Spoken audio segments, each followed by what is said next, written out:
स्वागत बा आप सभी के आज के ई वीडियो में। आज के ये स्पेशल रिपोर्ट पर भोजपुरी के जुबली स्टार दिनेश लाल यादव निरहुआ की ओर से। दिनेश लाल यादव निरहुआ के आप लोग के बीच में बहुत ही शानदार और ज़बरदस्त नया फिल्म आवे वाला बा, जौना फिल्म के नाम बाटे फसल। ये फिल्म के first look poster social media के माध्यम से रिलीज कर देहल गईल बा, जौना के आप लोग स्क्रीन पर देख सकतनी। ये फिल्म के लीड रोल में आप लोग के दिनेश लाल यादव निरहुआ एक अलग और नया लुक में नजर आई हैं।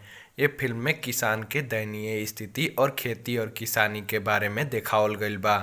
ये फिल्म के प्रोड्यूस कैले बाड़े प्रेम राय जी और ये फिल्म के डायरेक्ट कैले बाड़े पराग पाटिल जी, जे कि इससे पहले बहुत सारा सुपरहिट फिल्म डायरेक्ट कर चुकल बाड़े। ई फिल्म के लेके आप लोग खातिर बहुत बड़का खुशखबरी बा। आप लोग के बता दी कि ये फिल्म के शूटिंग के काम बहुत ही जल्द यानी नवंबर 2020 से शुरू कर देहल जाई और ये फिल्म आप लोग के 2021 तक देखे के मिल सकता।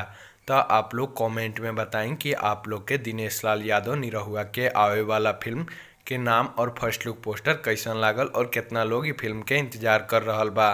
तो आज के वीडियो में बस इतना ही। उम्मीद बाकी वीडियो आप लोग के पसंद आयल होई।